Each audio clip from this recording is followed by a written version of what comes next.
오늘 8월 22일 청년부 말씀을 전하도록 하겠습니다. 오늘 볼 말씀은 에베소서 1장 22절과 23절입니다. 1장 마지막이죠. 에베소서 1장 22절과 23절.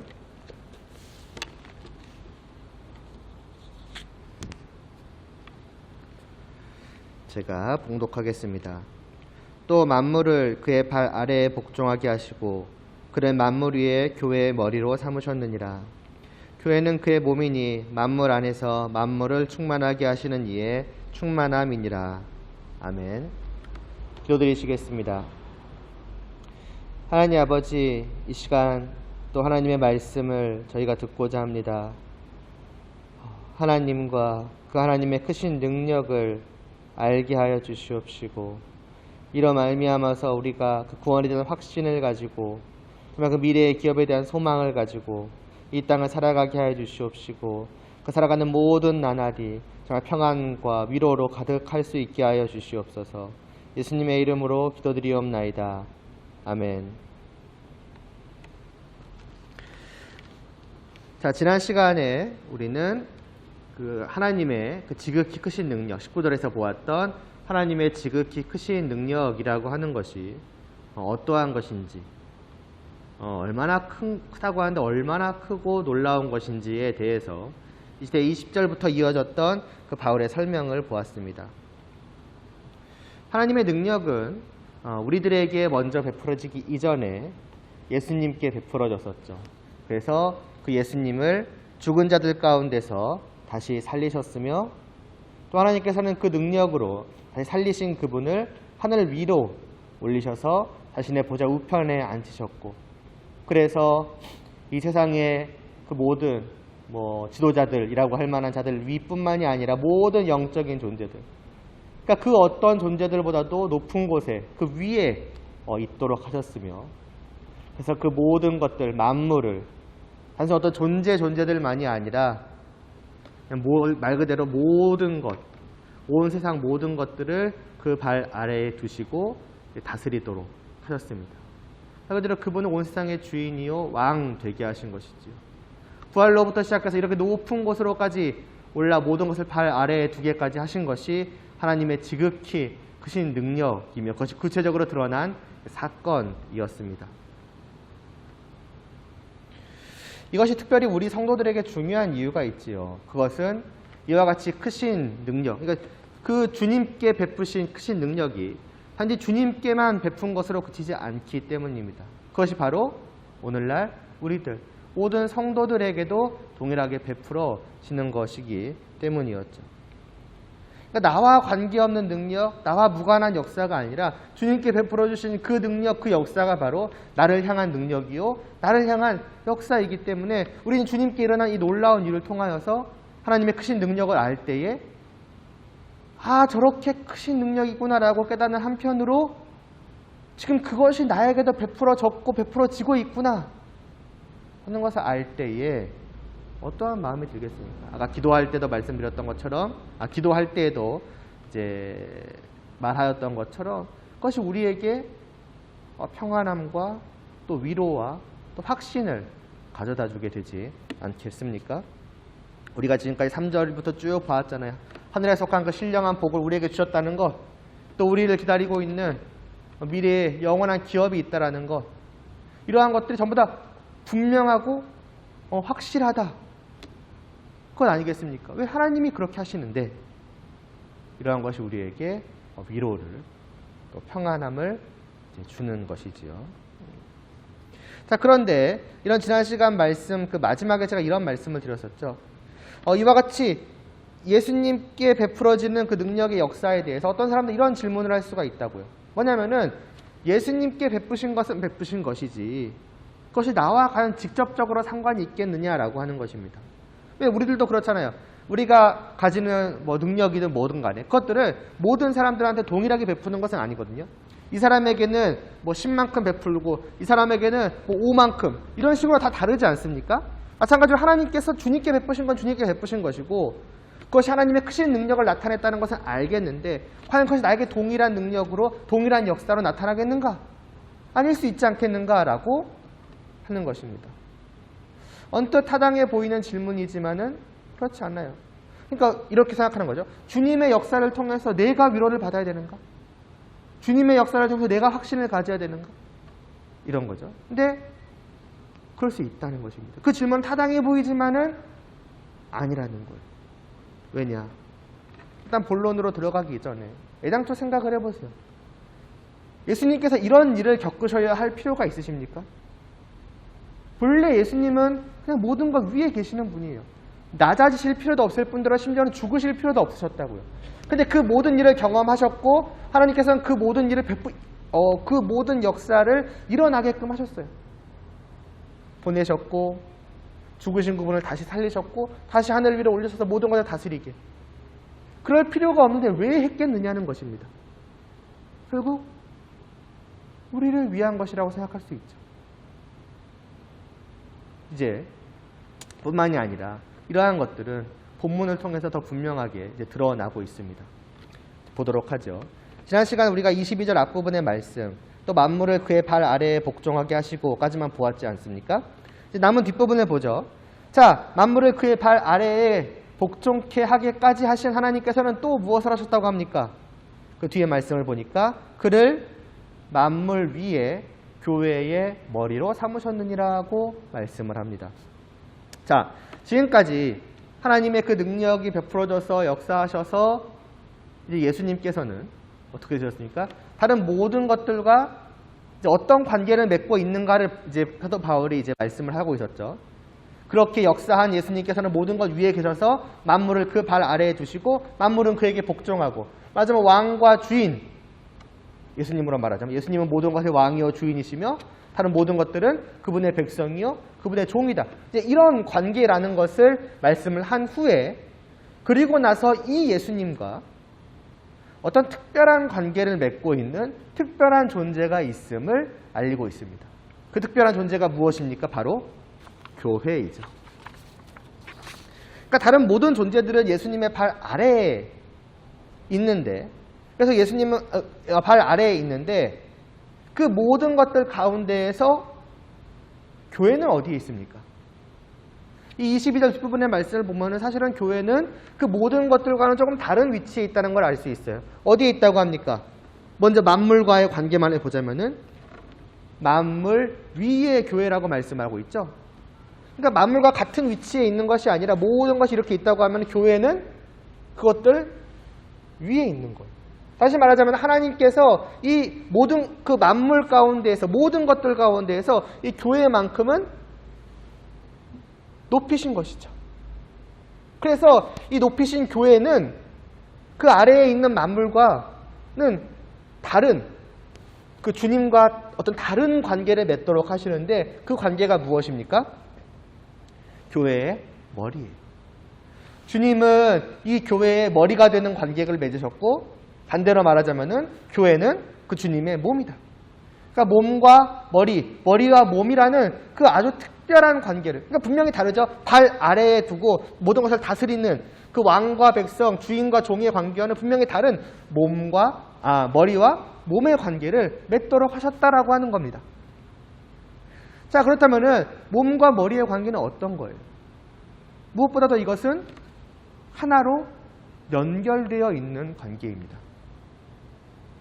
하나로 연합하게 되었다는 거예요. 무슨 말이냐면은 그냥 조금 가깝다, 많이 가깝다, 아주 친밀하다, 이 정도가 아니라는 겁니다. 그리고 이것은 단순히 이렇게 하나로 연결하시면 그냥 뭐 예를 들면 이것을 여기 갖다 붙이는, 테이프에 갖다 붙이는, 그래서 언제가 떨어져 버리는 그런 것이, 그런 관계가 아니라는 거예요. 머리와 몸을 보세요. 이음새가 보입니까? 이 머리가 언젠가 떨어집니까? 떨어지지 않죠. 완전하게 하나로 붙어있는 건 아닙니까? 그러니까 완전히 하나가 된 거예요. 이건 이제 둘이 뗄래야 뗄 수 없는, 떨어질 수 없는 하나입니다. 그런 관계가 되도록 하셨다는 거예요. 이런 것을 우리가 유기적인 연합이라는 표현도 씁니다. 주님과 교회가, 하지만 주님과 그 지체된 내가 이제는 이런 관계가 되었다. 이것은 말할 것도 없이 우리 교회의 우리 성도들에게 놀랍고 복된 소식입니다.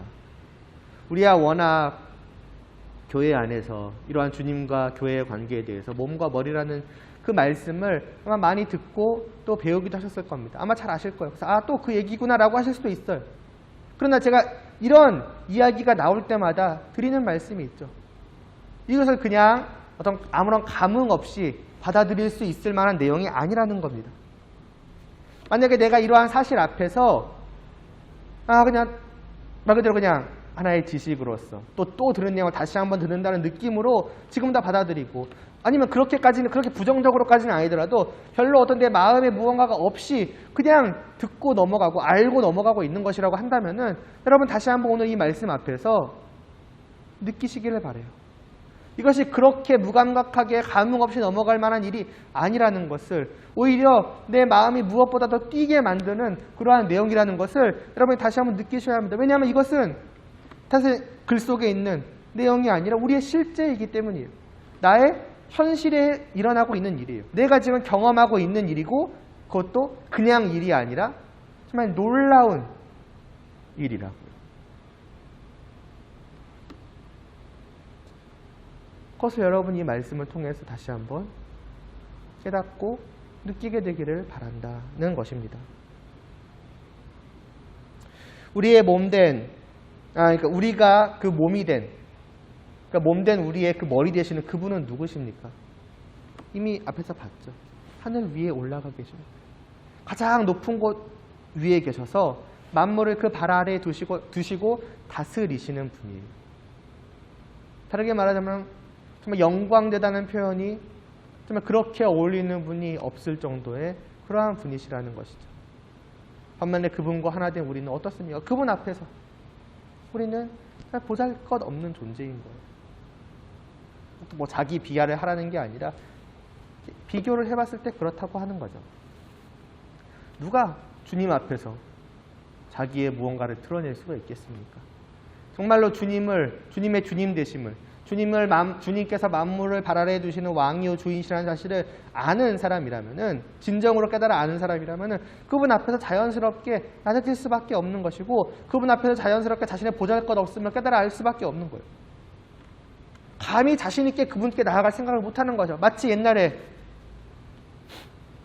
왕궁에 있는 왕과 그 왕궁 밖에 사는 그냥 백성들 혹은 뭐 거지들과 같은 것이죠. 왕이 밖을 나갈 때 백성들이 고개를 빳빳이 들고 있지 못하죠. 그저 다 엎드러집니다. 감히 고개를 쳐다보지도 못할 정도로.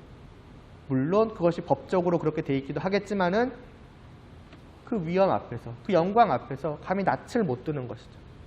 주님은 그런 분이십니다. 그런데 그런 내가 그분을 바라보게 되었고 가까이 가고 친밀한 관계가 되었다. 그것을 넘어서서 아예 그분과 완전히 이렇게 둘로 나뉠 수 없는 하나가 되었다? 말이 안 되는 것이죠. 심지어 이런 생각을 할 수가 있어요. 너무 좋은데 이건 너무 말이 안 된다. 그분은 말 그대로 영광스러운 분이신데 그 머리에 이 보잘것없고 연약하고 어떻게 보면 추악하고 더럽기까지 한 내가 하나가 된다?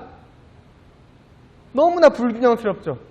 그럼 뭐예요? 이건 어떻게 보면은 주님께 신뢰일 뿐 아니라 그렇게 하나가 된 이거는 이제 어떻게 되니까 하나가 됨으로 더 안 좋아지는 거죠. 그렇죠? 이 부분은 완전했는데 이 부분은 그게 너무나 미치지 못하는 거예요. 그러면은 결국 둘을 합쳐놓으면은 100점짜리 0점짜리 하면은 평균으로 내봐도 50점짜리가 돼버리죠. 이렇게 돼버리는 거 아니냐. 이건 너무 죄송스러운데 라는 생각을 할 수가 있을 겁니다.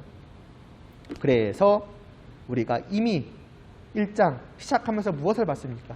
4절에서 그 앞에 거룩하고 흠이 없게 하셨다고. 하나님께서 다시 말해서 우리를 그렇게 몸 되게 하나 되게 하시면서 그분의 몸 되게 하시면서 그냥 갖다 붙이신 게 아니라는 거죠. 그냥 갖다 붙이셔도 놀라운데 그렇게 하기 위해서 우리를 깨끗이 씻기셨다. 다시 말해서 이 머리 대신 주님에게 어울리는 몸으로 바꾸셨다는 거예요. 그러니까 우리들 자체가 먼저 변화된 겁니다. 단순히 관계만 변화된 것이 아니라 그 관계를 위해서 나 자신조차도 하나님께서 바꿔놓으신 거예요. 누구만큼, 누구에 합당하게? 그 하늘 위로 올리신 주님께 합당하게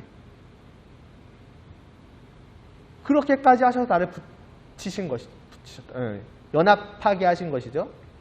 이에 대해서 에베소서 5장 25절 26절은 또 이렇게 말씀을 합니다. 이는 곧 물로 씻어 말씀으로 깨끗하게 하사 거룩하게 하시고 자기 앞에 영광스러운 교회로 세우사 티나 주름 잡힌 것이나 이런 것들이 없이 거룩하고 흠이 없게 하려 하심이라.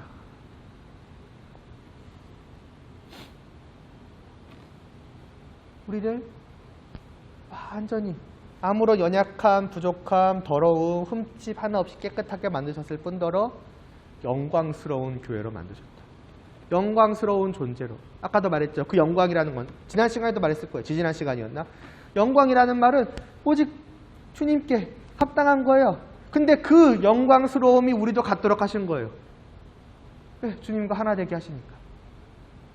그에 합당한 교회로 만드신 것이죠. 그러니까 아까도 말했잖아요.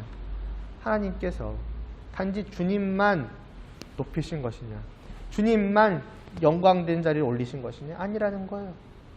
우리도 그와 같은 존재가 되도록 하셨다는 거예요. 그러니까 그분께 베풀어진 그 놀라운 능력의 역사가 우리에게도 동일하게 베풀어지고 있음을 여기서 다시 한번 볼 수 있으며, 이러한 영광스럽게 됨은 말 그대로 우리들 자체를 하나님께서 바꾸어 놓으신 것도 있겠지만 이미 그것도 우리 내면에서 일어나고 있는 변화이죠. 이미 시작된 변화이죠. 성도에게서는 누구나 그 안에 새 생명이 들어와서 이전과는 다른 정말 거룩하고 선하고 의로운 새 생명이, 맞으면 새 사람이 이미 들어와 있는 거예요. 변화하기 시작한 거죠. 그 완성형은 마지막 날에 가서 볼게 될 것이고요. 그런데 이게 사실 우리들의 자체적인 변화만이 아니라 사실은 이 관계 속에서 주어지는 변화이기도 합니다. 머리와 하나가 됨으로써 우리는 어떻게 되느냐? 그 머리의 영광됨을 이제 받아 누리게 되는 거예요. 본래 영광스러우신 분이 누구세요? 주님이에요. 주님을 말하자면 그 영광으로 가득 차신 분이라고 말할 수 있어요. 좀 이따 보겠지만은. 그리고 내가 그 몸에 붙어요. 그럼 그 순간 어떻게 되느냐? 그 영광됨이 내게 흘러내리는 거예요. 하나가 되었으니까. 이제는 내 안에 영광됨이 채워지는 거예요. 그래서 자연스럽게 그 하나 된 관계로 말미암아서 나도 영광스러운 자로 변해가는 거예요. 또한 22절 말씀을 보면은 이에 대한 이제 23절 말씀을 보면은요, 이렇게 말씀을 합니다. 이어지는 말씀이, 교회는 그의 몸이니 만물 안에서 만물을 충만하게 하시는 이의 충만함이니라. 무슨 말씀입니까? 머리 되신 주님은 모든 것 위에 계셔서 모든 것을 다스리시는 분이실 뿐만이 아니라 그 모든 것을 충만하게 하실 수 있으신 분이에요. 충만하다. 쉽게 말하면 가득 찬다는 얘기잖아요. 이렇게 쉽게 생각하시면 돼요. 온 세상, 우주를 하나의 큰, 엄청나게 큰 그릇이라고 생각을 하면 됩니다. 과연 그 안을 채울 수 있는 게 있을까요? 이 우주를 놓고 보더라도, 그 공간을 놓고 보더라도 정말 우리가 상상할 수 없는 엄청난 크기의 행성들이 있지만은 그것들이 그 우주를 다 채우고 있지는 못하죠. 그런데 그것들을 충만하게 하실 수 있는 분이 누구냐? 주님이시라. 주님은 그 온 우주를 가득 채우고도 넘치실 만한 분이에요. 그거를 23절에서 만물 안에서 만물을 충만하게 하시는 이라고 말씀하고 있는 겁니다. 주님은 그런 분이라는 것이죠. 주님의 존재 자체도, 그분의 힘과 능력과 성품, 그분의 영광됨도, 이 모든 것을 가득 채우고도 남을 만한 분이세요. 그런데 그 충만함이, 맞으면 그냥 물이라고 생각하면 돼요. 하나의 그 주님 안에 있는 그 큰 물이 이제 어디로 쏟아지는 겁니까? 주님과 하나 되는 그 순간 자연히 어디로 쏟아지게 되는 거예요? 이 안으로, 몸 안으로 가득 이제 채워지게 되는 거예요. 큰 물통이 있고 그 물통 안에 그냥 아무튼 물통을 두고, 그리고 거기에 빈 물병 하나를 딱 꽂는 순간 어떻게 되겠습니까? 쫙 쏟아져서 가득 채워지죠. 주님의 그 충만함으로 가득 채워집니다. 이 충만함에 대해서는 골로새서 2장 9절과 10절에 이렇게 나옵니다. 그 안에는, 여기 그가 이제 예수님이에요. 그 안에는 신성의 모든 충만이 육체로 거하시고, 그러니까 하나님의 하나님 되심, 하나님의 능력, 하나님의 성품, 다시 말해서 하나님의 그 영광됨이 가득하시다는 거예요. 그게 주님이잖아요. 완전하신 하나님. 그런데 충만하시고 육체로 거하시고, 그리고 그 뒤에 보면은 너희도 그 안에서 충만하셨다라고 그래서 말씀을 합니다. 뭡니까? 그분으로 말미암아서 그 주님 안에서 우리도 덩달아 어떻게 되는 거예요? 그분과 하나 됨으로써 그 신성의 충만함이 우리 안에도 가득 채워지는 거예요. 그 주님의 영광됨이 내 안에도 가득 채워지는 거예요. 그래서 우리는 어떻게 되냐고 말하면은 아까 그 5장에서 말씀하였던 영광된 교회가 되었다는 게 이런 의미로도 영광된 교회가 되는 거예요. 물론 하나님께서 우리 자신들을 바꾸어 놓으신 것도 있겠지만은 능력을 베푸셔서, 그러나 동시에 단지 나라는 사람이 어떤 자체적으로 변화하기만 한 것이냐? 나라는 사람 자체가 그 어떤 주님과 상관없이 주님을 떠나서 나라는 사람 자체가 어떤 영광스러운 아주 신성이 가득한 존재로 변하느냐? 그게 아니라 이렇게 주님과 하나 됨으로써 그렇게 된 거예요.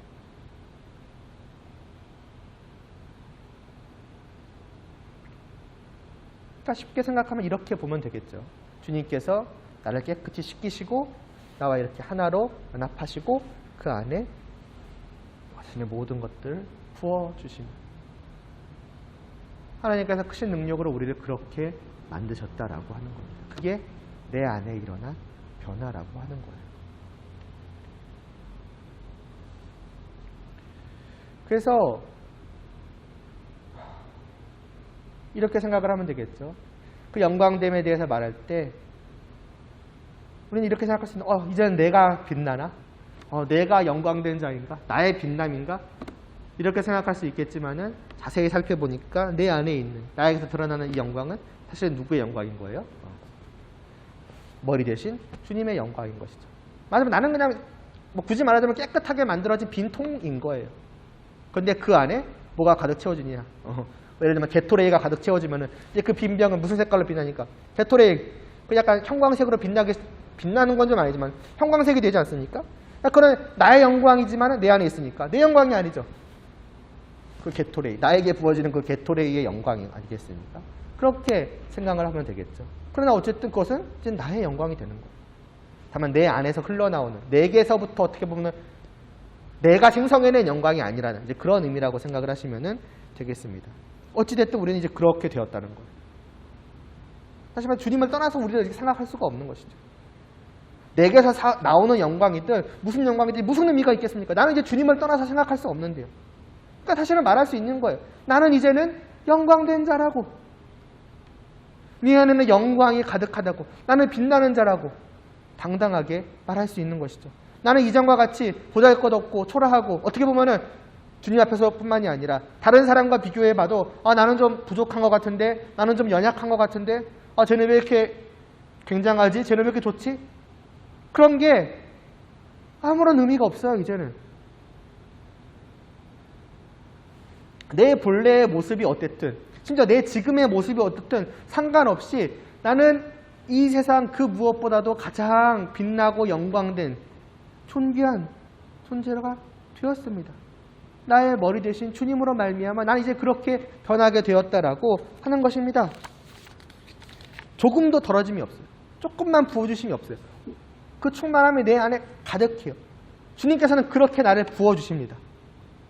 참 믿음을 가진 자는 스스로를 이렇게 인식하는 거예요. 이제 주님을 믿은 후로, 주님의 몸이 됐다는 그것을 진정으로 아는 후로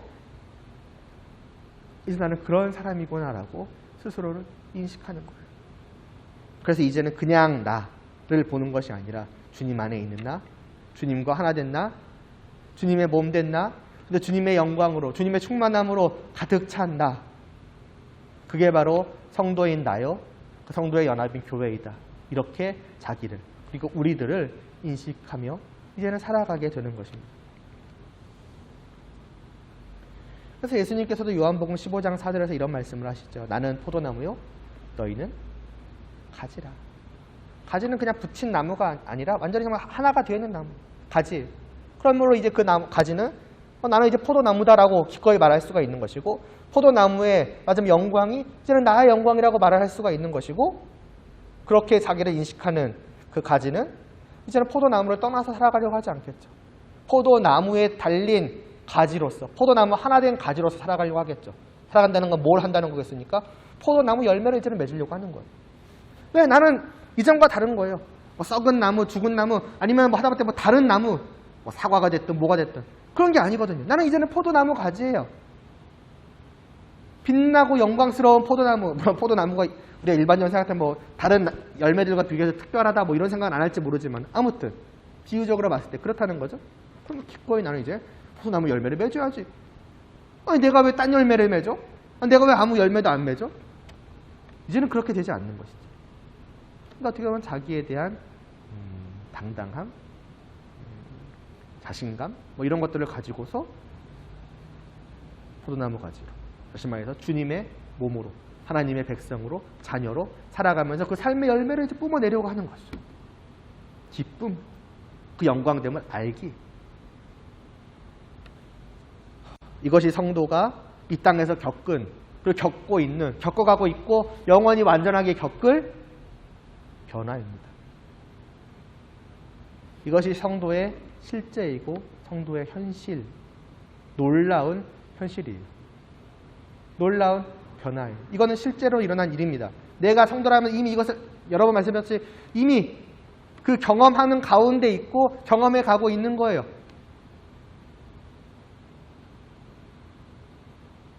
여러분이 정말 성도라고 생각을 해보세요. 이렇게 자기를 인식하고 있다라고 생각을 해보세요. 어떤 마음을 갖겠습니까? 내가 주님의 몸이라는 그 놀라운 사실에 대해서 아무런 감흥이 없을 수가 과연 있겠습니까? 여러 번 들었겠죠? 여러 번 들었다고 해서 그 놀라움이 사라지겠습니까? 예를 들어서 내가 왕궁에 들어가서 왕과 하나가 되었다. 하나 된 존재가 되었다.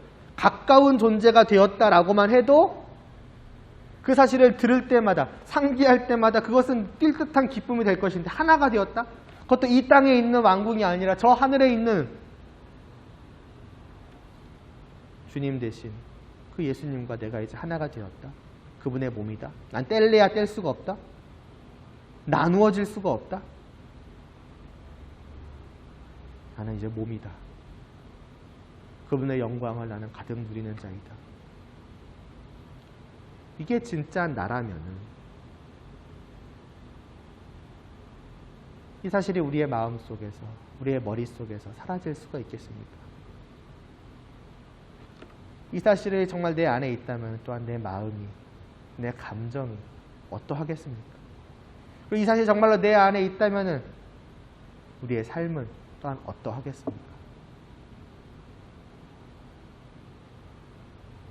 우리는 이 사실을 생각을 해보아야 할 것입니다. 그러면서 사실은 이 지금 나온 말씀이 단지 내가 주님의 몸이라는 사실 그것만을 말씀하기 위함이 아니었죠, 여러분. 단순히 그것이 영광되다, 기쁘다, 단지 그것만이 아니었죠. 오늘 말씀 시작으로 돌아가서 왜 이 말씀을 보았습니까? 무엇으로부터 이 말씀을 시작을 했습니까? 하나님께서 그 지극히 크신 능력을 주님께 베푸셨다는 걸 알겠는데 그 나와 과연 직접적으로 관계가 있겠느냐? 여기서부터 시작을 했죠. 이 말씀을 다 보고 나니까 어떻습니까? 직접적인 관계가 있을 수 밖에 없겠죠. 하나님께서 주님께 베푸신 그것을 나에게도 동일한 능력으로, 동일한 역사로 베푸실 수밖에 없겠죠. 베푸실 수밖에 없겠죠. 베푸시겠죠. 왜요? 내가 주님과 하나이니까. 나와 주님이 다른 존재가 아니니까. 하나님께 나를 그렇게 만드셨잖아요. 그러면은 하나 된 존재에게 똑같은 것을 베푸시지 다른 것을 베풀지 않지 않으시겠습니까? 좀 쉽게 생각을 해봐도 내가 주님과 이렇게 추론할 수 있겠죠. 내가 주님과 하나가 되려면 어떻게 돼야 되겠습니까? 주님이 가신 길을 따라가야 되지 않을까요? 부활하신 주님처럼 나도 동일하게 부활을 하고 올라가신 주님처럼 나도 주님께 올라가야 주님과 하나가 될 수 있지 않겠습니까? 그 자리에서. 물론 꼭 이런 식의 어떤 과정을 거친다는 건 아니겠지만 그냥 추론해봐도 그렇죠. 하나 된 것을 생각해봐도 그렇죠. 이렇게 보나 저렇게 보나 하나님께서 주님께 베푸신 그것을 나에게 동일하게 베풀지 않으실 리가 없는 거예요. 성경 곳곳에서도 그와 같이 말씀하고 있고요. 우리의 부활, 우리의 올리심 이런 것들에 대해 동일하게 말씀하고 있습니다. 그러니까 여러분이 앞서 몇 절입니까? 20절, 21절 이런 말씀을 보면서 하나님께서 이렇게 놀라운 능력을 주님께 베푸셨구나. 주님께 이런 일을 이루셨구나. 한다면 그것이 동일하게 나에게도 지금 베풀어지고 있음을, 그리고 베풀어질 것임을 여러분이 확신하셔야 합니다. 그래서 다시 한번 여러분이 안심하셔야 돼요. 그래, 이거야. 이게 지금 내게도 분명하게 오고 있는 거야. 베풀어지고 있는 거야. 그리고 우리는 이러한 사실로부터 또 무엇을 알게 되냐? 다시 한번 우리를 향한 하나님의 사랑이 얼마나 크신지를 깨달아 알아야 합니다. 여러분 오늘 말씀 22절에서 그를 만물 위에 교회의 머리로 삼으셨느냐는 말씀 있죠. 이게 원문으로의 정확한 표현은 그를 교회에게 주셨다는 말씀이에요. 예수님을 하늘로 올리신 그분을 교회에게 주신 거예요. 뭐겠어요? 선물로 주신 것이죠. 물론 꼭 어떤 그 사랑과 어떤 물질의 크기를 비교하는 건 아니겠지만은 일반적으로 보자면은 그 사랑의 크기는 그 베푸는 것의 크기와 비례한다고 할 수 있지 않겠습니까? 그런데 하나님께서 우리에게 선물로 주신 것이 뭐예요? 만물을 그 발 아래 두시고 계시는 온 세상의 왕이자 주인, 그 세상 무엇과도 비교할 수 없는 단 하나밖에 없으신 그분을 교회를 위해 내어 주신 거예요. 또 그냥 주신 정도가 아니잖아요. 아예 하나가 되게까지 하실 정도로 주신 거잖아요. 얼마나 우리를 사랑하신다는 거예요. 우리를 어디까지 사랑하시기에 이렇게까지 하시느냐는 거죠. 우리를 향하신 하나님의 사랑이 그 정도입니다. 그렇게 하셔가지고 우리에게 주시는 그 주님의 영광도 아까도 말했던 것처럼 일부만 주시는 게 아니잖아요. 그 영광의 충만함을 전부 다 가득 채우셨어요. 아니 왜 대체 이렇게까지 하시냐고요. 거듭거듭 한 단계 하나 생각해 갈 때마다 이러실 이유가 없는 거예요. 그 사랑이 너무나도 크다고밖에 말할 수가 없는 것이죠. 어떻게 보면 그냥 크다고도 우리가 표현할 수 있는 게 그거밖에 없기 때문이지만은 크다는 말로도 다 표현할 수 없을 정도로 한이 없는 말 그대로의 사랑인 거예요. 무한한 사랑이라는 게 이러한 표현보다 더 딱 어울리는 게 어디에 있겠습니까? 이러한 상황보다.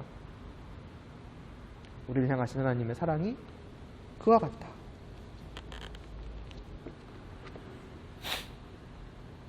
그러니 우리가 무엇을 걱정하고 무엇을 근심하고 무엇을 두려워하겠는가? 우리의 현재의 그 구원의 확신과 그 영원에 대한 그 확신이 우리에게도 사라질 수가 있겠는가? 이런 말씀을 보면 볼수록 내가 성도라면은 이 구원은 흔들릴 수가 없는 것이죠. 끊어질 수가 없는 것이죠. 끊어질 수가 없는 거예요. 그렇습니다, 여러분.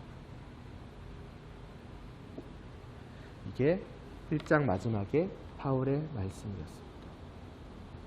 이렇게 보면은 3절부터 시작된 그 말씀에 딱 어울리는 1장의 마무리 아닙니까? 물론 직접적으로는 그 3절부터 시작된 말씀은 14절에서 끝났고 그건 이제 15절에 그 기도와 연결된 것이지만은 전체적으로 보면 1장만 놓고 전체적으로 보면은 그렇잖아요.